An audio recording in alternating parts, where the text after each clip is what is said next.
महाराष्ट्र लोकांचे मत, लोकांचा विश्वास, आमची बातमी। माझं नाव कांचन चंद्रकांत जांभोटी। माझं जो प्रोफेशन आहे ते मी पत्रकार आहे महत्त्वाचं, आणि त्यामध्ये मी टीव्ही मराठी आणि दैनिक पुढ आहे, त्यासाठी गेली 15 वर्ष मी पत्रकारितेत आहे। त्याचबरोबर सामाजिक चळवळीतसुद्धा सक्रिय आहे।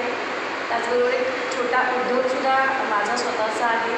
अशा प्रकारे मी वाटचाल करत आहे। जशी आणखी महत्त्वाची गोष्ट मी राहायला मुंबई येथे आहे, आणि इथे औरंगाबाद येथे आपल्या संघटनेचं खूप मोठं काम आहे, आणि इथेसुद्धा आपण राहतो आहे। म्हणजे मुंबई आणि औरंगाबाद येऊन जाऊन असतं। कोल्हापुरातही आपलं काम आहे संघटनेचं, त्याचबरोबर काही प्रमाणात कोकणातसुद्धा आहे। अशा प्रकारे एक संघटनेचा समूह आहे आमचा, जे सामाजिक चळवळीत काम करत आहे। संघटना कोणती आपली? सकल ओबीसी समाज संघटना आहे आणि राष्ट्रक्रांती संघ। आपलं आता औरंगाबादमध्ये छत्रपती संभाजीनगर एकूण 160 मधून आपली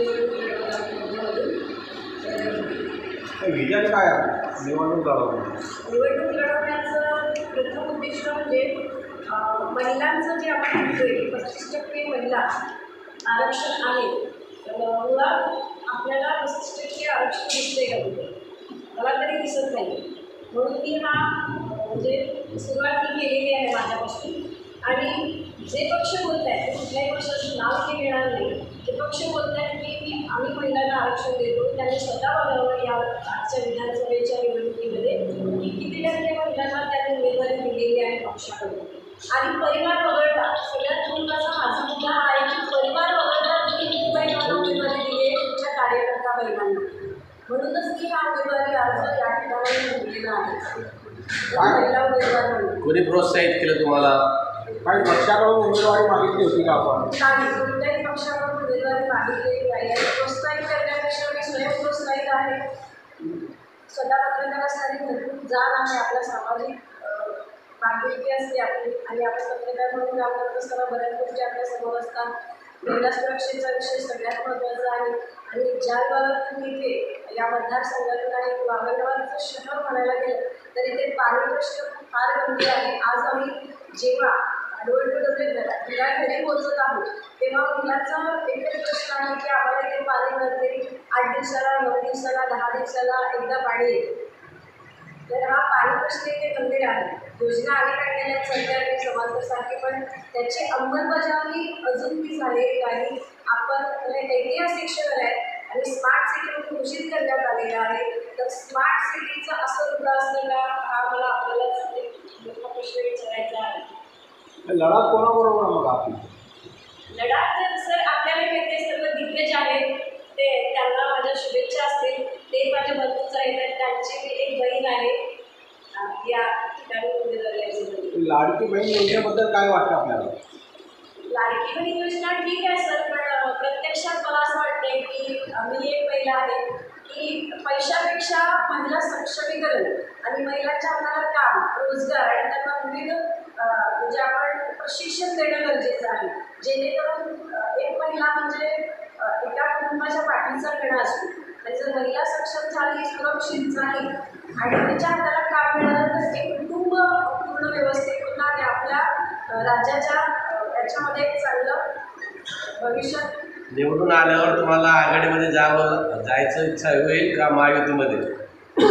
सर असं आता काही सांगता येणार नाही, कारण मी अपक्ष उमेदवारी अर्ज भरलेला आहे। महायुती असो किंवा आघाडी असो, जर आपले प्रश्न सुटणार असतील तर त्यांच्याकडे जाऊन आपण काय करणार? प्रश्न जे सोडवतील बघूया पुढे। महिला सुरक्षेबद्दल काय वाटतं आपल्याला? राज्याची परिस्थिती काय आहे? महिला सुरक्षा आता बऱ्याच घटना आपल्या समोर आहे महाराष्ट्रातल्या, तर यामध्ये महिला सुरक्षा आहे का?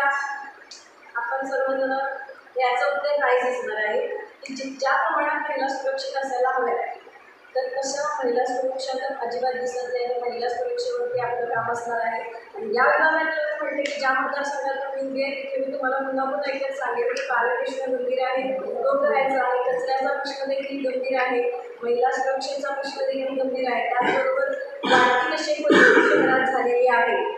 मॅडम, तो पत्रकार आहे, पत्रकारासाठी भविष्यात काय योजना आहे? इथं 99% पत्रकार पॅकेज याच्यावर डिपेंड आहे। आणि त्यांना घरं नाही 99% लोकांना. तुम्ही काय करणार? पत्रकारांसाठी पण सर मी स्वतः पत्रकार आहे म्हटल्यानंतर पत्रकारांसाठी ज्या काही योजना असतील त्या आपण त्याची अंमलबजावणी नक्कीच करू. घर असेल किंवा आणि बरंच काय आहे. मी आता तुम्हाला इथे बोलणार नाही आहे, प्रत्यक्षात ते केलं तर बरं वाटेल. बोलून मी आश्वासित करणं ते दाखवायला नको. ते आपल्याला वाटतं का ही सरकार जे अगोदरचे सरकार पत्रकारांसाठी न्याय केलेला आहे त्यांनी?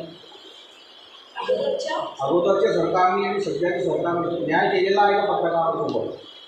पूर्णपणे नाही सर, समाधानी नाही आहे. पत्रकार म्हणून समाधानी नाही. चलो ओके. थोडंसं तुमच्याकडे पुन्हा एकदा आकर्षित करू इच्छिते की तो म्हणजे सुलभ शौचालय. आता जे औरंगाबाद शहर आहे, ऐतिहासिक क्षेत्री आहे, इथले लोक आहेतच, पण बाहेरचे लोकसुद्धा औरंगाबाद फिरायला येतात. छत्रपती संभाजीनगर औरंगाबाद, बरोबर. कारण काय ऐतिहासिक शहर असल्यामुळे पहिल्यांदा शहर आणि नंतर मग बुद्धलेणी वगैरे आहे, काय लोक आहेत फिरण्यासाठी शहराकडूनच जावं लागतं. तेव्हा काही व्हिजिटर्स विदेशीसुद्धा असतात, पण त्या लोकांसाठी सुविधा हवी. जेव्हा तुम्ही आता पाहत असताना जेव्हा विदेशी लोकांना पाहिलं ते पायी प्रवास करतात, ते कुठल्याही व्हेकल्स वापरत नाही आहे, वाहनांचा वापर करत नाही, कारण त्यांना शहर बघायचं असतं. मग अशा वेळेला शौचालय असणं गरजेचं आहे. स्थानिक महिलांना सुद्धा शौचालय असणं गरजेचं आहे. पुरुषांसाठी सुद्धा ती सुविधा असायला हवी. तर ही सुविधा कुठेतरी इथे कमतरता मला जाणवत आहे ऐतिहासिक शहर. तर शौचालयाचा मुद्दा सुद्धा आपण अग्रस्थानी पाण्यासाठी ठेवलेला आहे. काय आपली निशाणी आणि चिन्ह?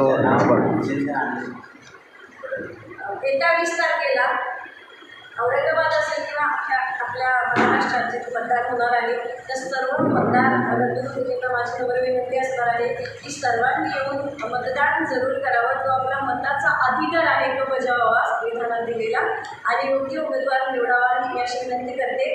मी औरंगाबाद मध्यमधून उभी आहे. माझं नाव कांचन चंद्रकांत जांभोटी, निशाणी आहे हँडी आणि नंबर आहे 17.